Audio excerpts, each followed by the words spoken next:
Now, the Roundball Wrap on NewsWatch 12. Paisley, it's finally time. Welcome to the 2026 Roundball Wrap season, everyone. I'm Luke Doten alongside Paisley Poole, and we cannot wait to share some hoop highlights. So, Luke, this is my first show actually, but let's get it going, yeah? Yes, I am excited and thrilled to be here with all of you. So let's go ahead and get into our first set of highlights. It's going to be our game of the week. Willamette visiting South Medford on the boys' side. Both of these teams are 1-1 in Southwest Conference. Winner's going to leave with the edge. And Willamette freshman Jordan Giles is a bucket. That was a tough finish. He's at it again. Another tough finish right here in a crowd of Panthers. But now Medford is going to get it rolling. Scotty Miller open for three. He cashes in from deep. But we're not done with the Panthers. Mason Lupton, he's going to pull down the rebound here and check out this long outless pass to Miller, who gets it going for himself in transition. First quarter ending, Sammy Huxtable gets the steal. He's going to race all the way down the court and barely beats the buzzers, and the Panthers absolutely roll over the Wolverines. The final, 61-34. Wow, these two teams, they were off the best last year with the rivalry live to the hype. South Medford up in the fourth. Sophie Robbins finds an open Piper. Richmond for three.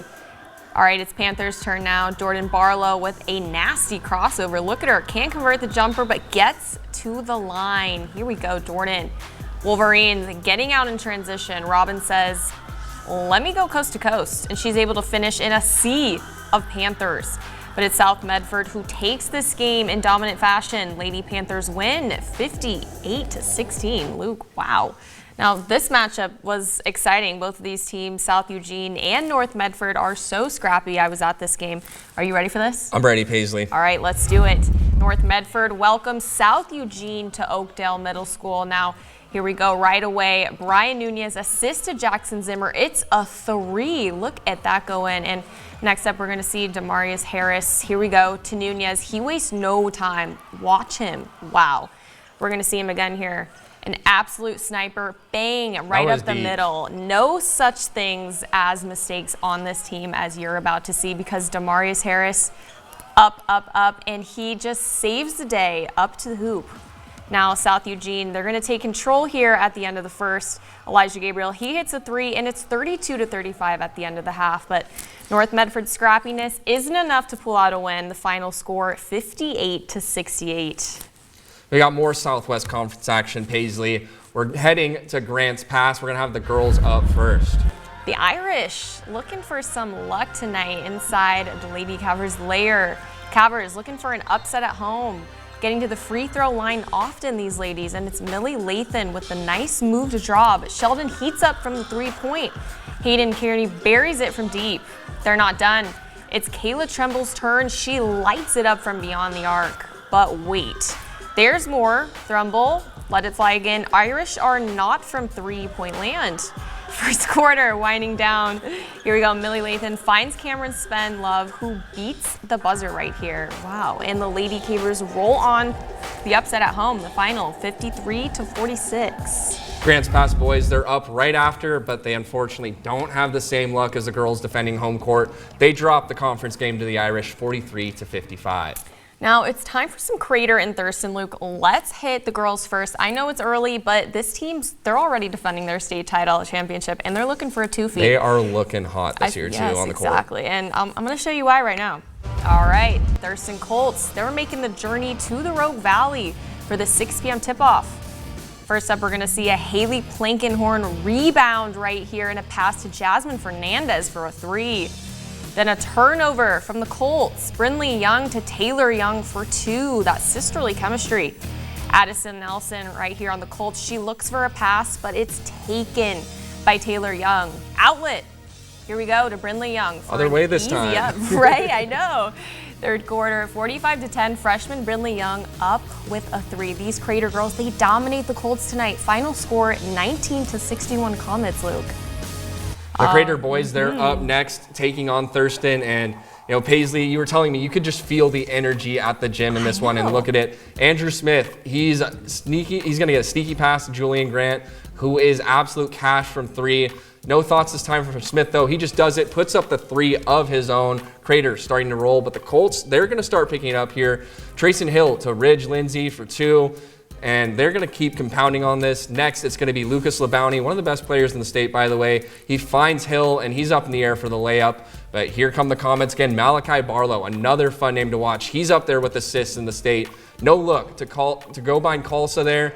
And next is going to be Tucker Hopkins, finding Julian Grant again, who's just raining threes tonight. But all these dimes, they're not enough for Crater to win. They fall to Thurston 45-68. Yeah, we've got another good 5A boys matchup in the Midwestern League, so hold on to your hats as we head back to North Eugene. Let's take a trip to the land of the Highlanders. North Eugene, Ashland, two really good teams in the Midwestern Conference. Another couple teams that are some of the best in the state. Grizzlies down by 10 entering the third, but Logan Lavorce inside through traffic finds the crack and gets the score. That quickly closes up though. Jordan Gray, he is nice with the ball. He has the skills to pay the bills. Just going on here for the Highlanders.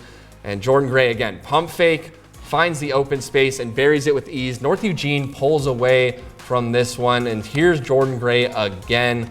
Just an absolute baller for the Highlanders. They win 57-46. Wow, I need the skills to pay the bills. But one more to go between the Grizzlies and Highlanders. North Eugene looking to get above 500. Grizzlies still searching for the fourth win. Final seconds of the first, Isabella Irving, the freshman, showing off the range. Nothing but net. North Eugene up by 10, entering the second quarter and cut down to 8. Perry Elder hit in the face, still gets it to the fall and unfazed seconds later. Hannah Hetland, the mid-range jumper, it's too easy. Now it's a 2-score game. Highlanders feeling the pressure. Tabitha Berman, what pressure, fearless on the steal and the bucket. North Eugene goes on to dominate at home in this one, the final 63-34 Highlanders. Now it's time to head north Paisley. Again, we're staying in the 5A classification and with the Midwestern League for some more good matchups. Eagle Point visiting Springfield. These two teams trying to find their footing with only 3 wins combined by both these squads. Someone's got to get a win. First quarter, Eagles, they're getting off on the right foot. Wyatt Kirby, the bucket and the foul in the 3-point play. This next possession, Kane Clark, the hook off the glass, looking like Kareem out there. But some English right there off the glass. The Millers respond. Brady Loser. Kick out to Cedar Bedortha, the long 3, bang. Springfield finds its fire. Minutes later, Noah Solo backing it up, and in it goes. Springfield picks up its second win of the season, the final, 61-54 Millers. Now, Eagle Point girls, they're also up in Springfield taking on a tough Miller squad. Let's see if they can get it done. First quarter now, and we're going to get into the action. Sailor Hall, straight to the rim, brushes off the contact because she's too strong. A walking bucket on the court. Later on, Leah Jones, full steam ahead. Choo-choo, count the bucket and the foul. Springfield, they're on a 10-point run. The Eagles, they're looking for just about anything. Jill Garlitz takes the first bucket of the night for Eagle Point. Garlitz, she's going to go long now for the pass. That was a pass, not a shot, to Katie Ledbetter, and the bank is open, but it's just not enough. Springfield rolls to their 13th win of the season, the final 56-21 Millers.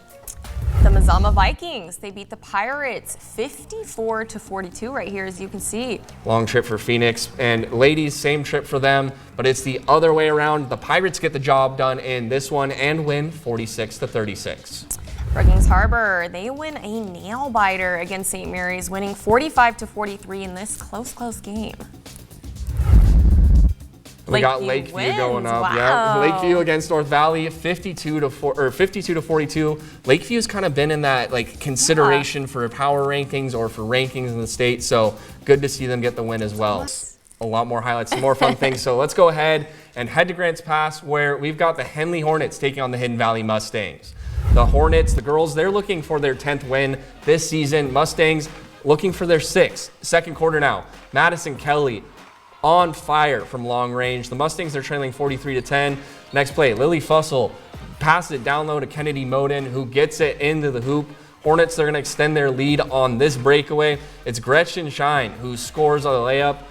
The Hornets, they're just going to keep growing that lead. 48-10 in the third quarter. The Mustangs, they get a turnover, or they turn the ball over, and the Hornets take advantage. Deanna Campos scores from close. Henley up 52-12. Still third quarter, though. Gretchen Shine again from 3, and the Hornets just continue to go on. This time, Harley Yips is going to shoot it for the Mustangs, grab her own rebound, put it right back up, but it's not going to be enough. Henley dominates in this one. They win 73-22. Now it's time for the boys to play. Hidden Valley looks for their 10th win, and Henley their 7th. Let's head into the action. First quarter, James Barrett scores from 3. Mustangs up 7-3. Now here comes Corbin Hamilton. Scores from mid-range. Love a good mid-range shot. Hornets trailing 19-7. Hornets looking to come back now. Micah Ibarra scores from the deep. Hornets, they're still down 19-9 second quarter. Evan Newfield does a spin move and scores a jumper. Hidden Valley 23-17. Now Mauricio Mendez gets the block. Newfield passes it to Barrett, who just drains this through right here. Wow, look at that go in. I'm so stuck on that spin move. Yeah, they were hot from 3 tonight as they win 63-34 against Henley. Now we're not done with the highlights yet, and that's because it's time for our favorite plays of the week from our teams today. So let's get into that action, Paisley. Yeah, let's do it. First quarter winding down. Millie Lathan, she finds Cameron Spenlove, who beats the buzzer right here. Wow. I want to point out that was a huge upset. Sheldon ranked in the top 5. But we're heading back to South Medford, and Sammy Huxtable with another buzzer beater. Barely beats the buzzer. Boy, was that close. Mauricio Mendez now from Hidden Valley. He gets the block. The Mustangs ended up winning 63-34. That was a major rejection. But yeah, some great plays this week. Yeah, no, that play of the week is done. Let's move into something fun, but in a different way than highlights, Luke. Yeah, I had a fun time hanging out with the South Medford boys this week, previewing our Game of the Week matchup. I asked them if you had to finish a hot dog in, or 50 hot dogs in an hour, who would you choose? So that is actually up on our Instagram, KDRV Sports 12, so make sure to check it out. But we've got to send you home, and we're doing Ashland and Springfield next week. It's going to be a fun one, so tune into our next Game of the Week.